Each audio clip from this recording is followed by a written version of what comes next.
Hello and welcome to another edition of Pulp Picks. My name is Patrick. I'm Fritz. And we're here to give you this week's reading recommendations for New Comic Book Day, as we always do. My voice is a little bit scratchy. I've been getting over a chest cold, so let's get right to it. Fritz, what did you like? Yeah, so you'll be able to find out pretty quick here. We decided to make ours Marvel this week. Yeah, we did. And we also went very much in the vein of what we frequently pick. Yes, but there's a reason for that, because they're pretty much always great. Yep. But actually, so my first one was actually a new title, but it's an X book, so if you watch this enough, you're not surprised if I'm picking an X book. But here we have Children of the Vault. It's the newest series to start in the whole Fall of X thing the X-Men are doing right now. This kind of picks up some threads they've been seeding for a while now, since the original start of Fox, with Hickman coming on and everything.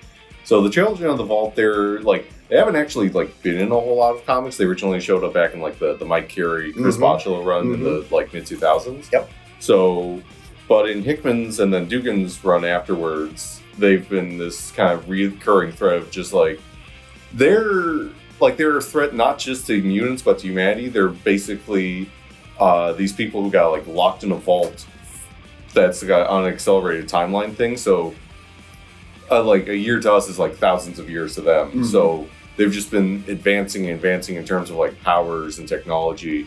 And for a while, the X-Men had basically had them trapped in there, but now they're out because the X-Men are all gone pretty much.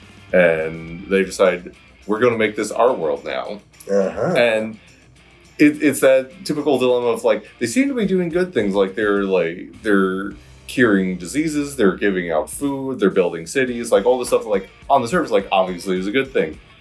But our titular heroes for this one, they're not so as heroic as they seem, because we've got Bishop and Cable here decide to check them out, and yeah, there's definitely more going on than what it appears. And it's going to be interesting to see how they can, one, take on a group that vastly outnumbers them and is vastly more technologically sophisticated than them. But also, if you've read any X-Men comics in the last 15 years, you know that Cable and Bishop do not like each other at all, with very good reason. And this book kind of gets into it, but it also does I mentioned this with a lot of titles, it does the cool thing of where it lets you know enough if you aren't familiar with these characters to understand their relationship and why there's tension between them, without you feeling you have to go crack open a bunch of graphic novels to figure out oh, what's the chain of events here. And it does the same thing with the Children of the Vault. It establishes hey, they're these weird kind of sort of future people who ostensibly are supposed to be good for the world but maybe aren't. And I'm very curious to see where they go from here, because it's one of those things where even if they are able to stop the children, how do they do it without coming across as the bad guys? Right, especially considering at this point mutants aren't considered the greatest people anyway. So I don't know, I love it, especially how they're doing Cable in here. Just he's this, I love whenever they treat Cable as this kind of Zen war master, where he's just been around the block so many times, he's just kind of able to roll with anything. And it's really great having him be calm. Bishop will be kind of antsy, and then they'll kind of flip sometimes in terms of I don't know, I love the dynamic between them, and just knowing that that tension of is something going to happen where they might kind of snap on each other, and how badly that might go. Right. But yeah, it's when you've got enemies all around you, including in your own bunker with you, what do you do? I don't know, I'm loving the kind of more spy action theme they've got going on with this one. All the X books are good right now. I almost picked Immortal X-Men, because that one's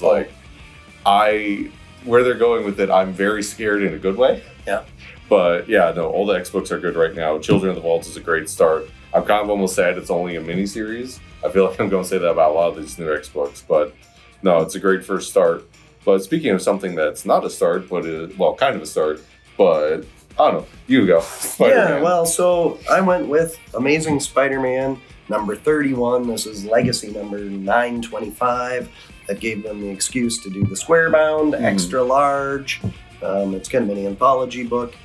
So this is the meat of this story is the bachelorette and bachelor party for Randy and I'm forgetting two Janice. Janice, yeah. So Beetle currently in her supervillain persona. They're getting married, and there's all this tension that's been building up for a long time about how their relationship should not work at all. You know, Randy's, a real straight arrow. His dad and her dad have, thrown down before. All the reasons, and then he doesn't know that Peter's Spider-Man and has also had, his conflicts with Tombstone, and certainly does not approve of this as a concept because she's actively a bad guy right now. But that's not what they're really focusing on. They're focusing on the two different, the evening from the two different points of view, the guy's point of view and the gal's point of view. So Felicia ends up showing up at the bachelorette party with a bunch of supervillains, and they have a great time. Yep. And the dialogue is hilarious. Like this is where I've been real hit or miss on Wells Spider-Man so far. I feel like I'm not sure if it's his fault or if it's editorial. We've kind of had these conversations. About 50-50 on some of it, yeah. Some of it's just, it feels just off or clumsy or whatever. But this issue, it was just allowed to be fun. And it is definitely a setup for something, but it's one of those segue issues where you get to just see these characters let loose and have fun. Peter has a really touching moment that as they got me, as it's setting up, I'm like, can we've done this so many times, like, can Guy just catch a break and just not screw something up?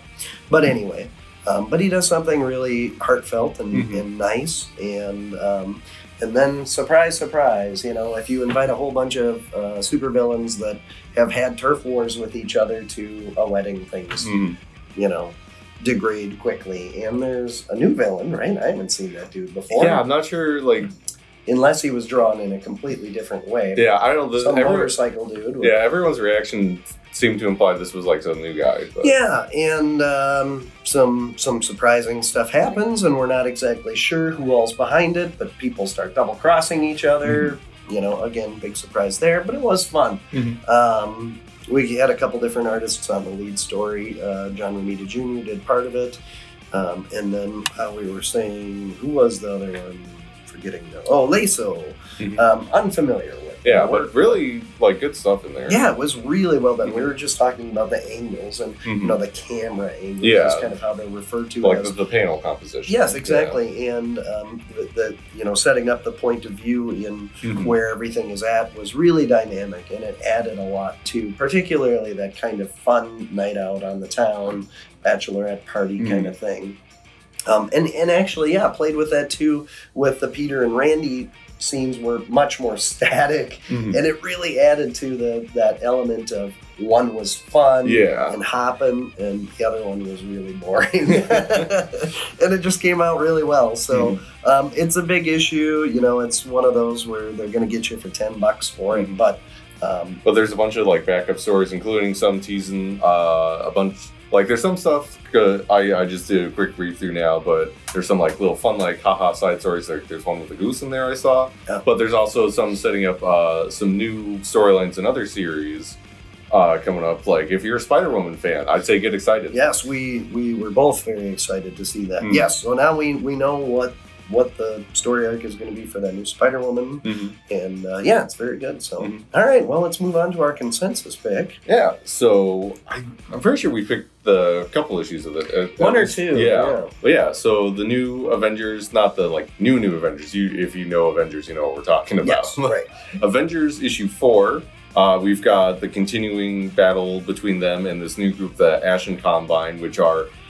I really dig these guys. They're this weird group of multiversal I don't know if you'd call them serial killers, but they come to universes, find cities, and kill them. It's super weird, and it's got a very Grant Morrison feel to it in terms of their concept almost. Yeah, it's kind of got it's like a game to them. Yeah, they're doing it for enjoyment. So it's almost like sports. So it kind of reminds me of almost like Predators. But on a much larger scale. Yeah. They're doing it each of them is picking a city and starting there.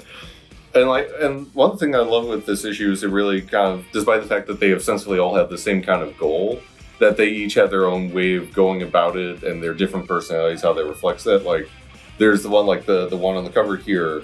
I'm gotta double check what his name is.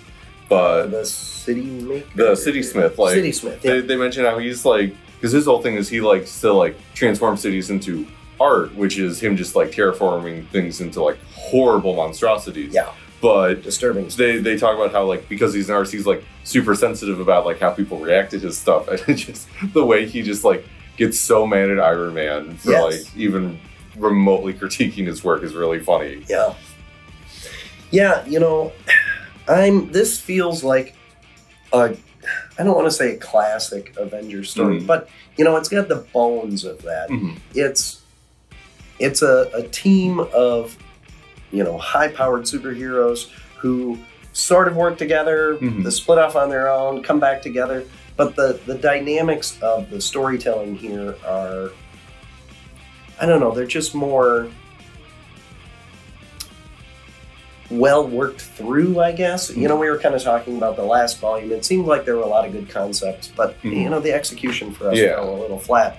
Whereas this one so far, it kind of reminds me a little bit of Hickman's run. Yeah, kind of. Yeah. Well, one of the things I really like is, like you were saying, with like they kind of get along, is like there's some really interesting character dynamics they're setting up. Like Captain America and Black Panther, they're not like super getting along right now, and so that's interesting. There's these kind of like little throwaway lines where it's them mentioning like who they consider like the strongest on the team, which like like they kind of seem innocuous, but they also at the same time they're kind of setting up like they kind of give you insights into how they view their other teammates as like people and as superheroes. Yeah. I'm also really loving how they're using Wanda in this book. I was really excited to see her back with the Avengers. You know, because she's done a lot of stuff to make it so that a lot of teams would not have her. And so this was really interesting. We don't see, if I'm not mistaken, we don't see Carol or Vision in this issue at all. Which I assume is like the next issue is going to kind of like show their fights. I gotta think that's going to be the case. But I love the team setup. Again, it's a kind of a classic lineup with a twist. But the storytelling's really good. And CFILA's art is just really. He does great action scenes. Yes, it's really well done. I like all of it. I wish they'd put it on better paper. Well, but other than that, you know, I feel like I'm having to be very careful as I'm turning the pages. But yeah, fantastic. Well, that's it for this week. We'll be back again next week, as always, with more picks, because every single week there are new comic books to check out. Be sure to get down here to the store and check them out for yourselves. We'd love to see you. And like, follow, subscribe, all of that good stuff. And we'll be back. Thank you very much for joining.